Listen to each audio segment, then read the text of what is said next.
My name is Wissam Nakul. I'm the product manager for the HÜBNER Photonics Femtosecond lasers.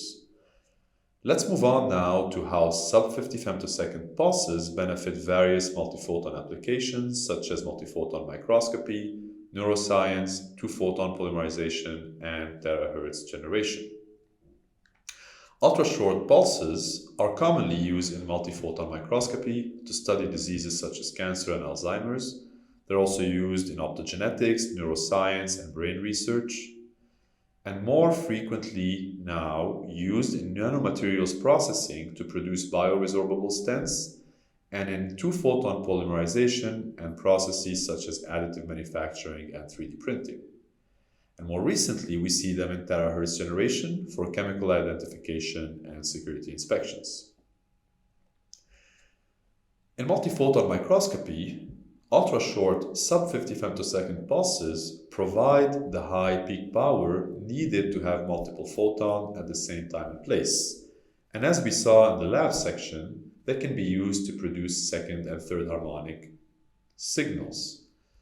This can be used to image tissue with specific chemistry and structure, label-free.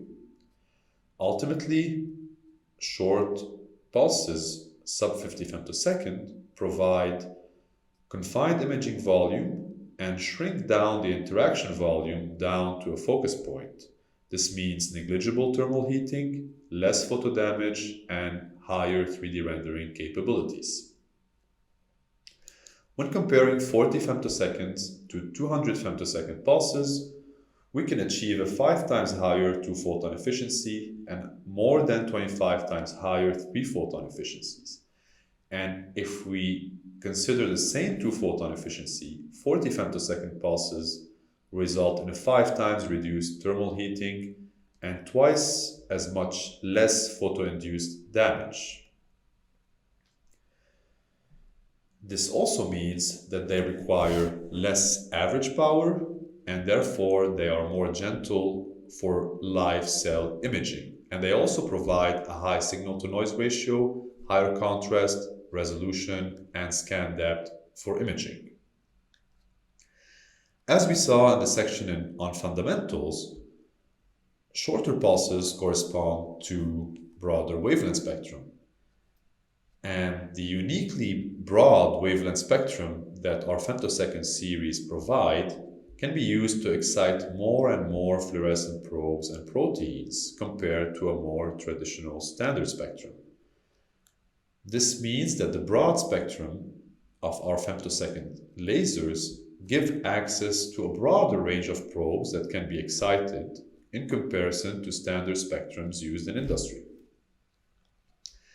We would now like to share with you a customer testimonial and one of our collaboration with the Vrije University and the group of Professor Malou's group, where our femtosecond lasers were used to study cancerous tissue.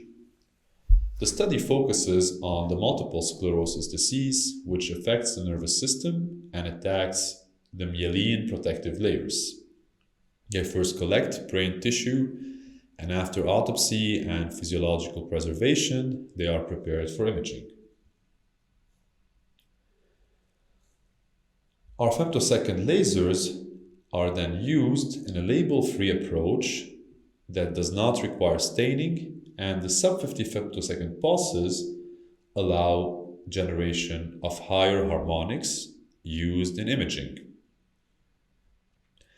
This allowed them to image cell in real time for a longer time that extends further.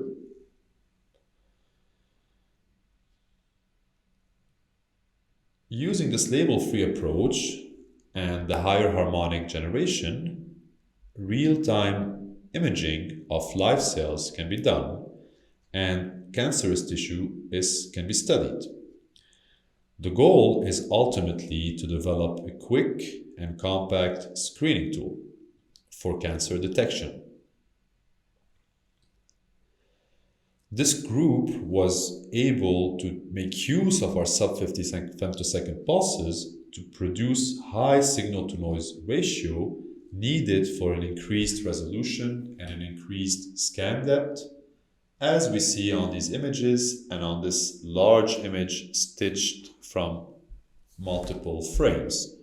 And we can see here the level of details that can be obtained. Shorter pulses have also seen common use in neuroscience as they remove the need for sectioning, staining, or invasive surgery. The ultimate goal is to acquire information in vivo without invasive surgery. This can be done using a minimally invasive approach and a label-free approach without the need for artificial staining and fluorescent probes. In optogenetics, pulsed lasers are used in photoswitching and in photoactivation, where one pulse is used to activate the neuron and the second is used to detect the signal. They are used as well in detection and imaging of calcium indicators. In this example, YG camp, which is a calcium indicator, is imaged using a 120 femtosecond pulse at a center wavelength of 1030 nanometers. Another common application is nanomaterial processing. The advantages of shorter pulses here is that they provide higher precision without affecting the surrounding area.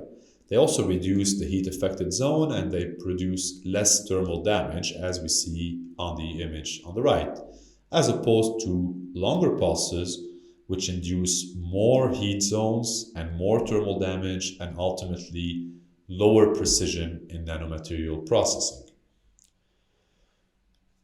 We also see common use of ultra-short pulses in two-photon polymerization and cross-linking of thermoset polymers, where polymers stimulated by photons harden.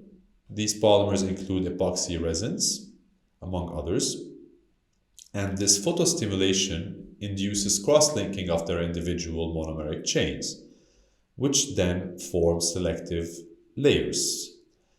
The advantage of using sub-50 femtosecond near-IR pulsed lasers is that this two-photon polymerization process can now be confined and the polymerization region can be reduced, increasing the resolution of the two-photon polymerization process.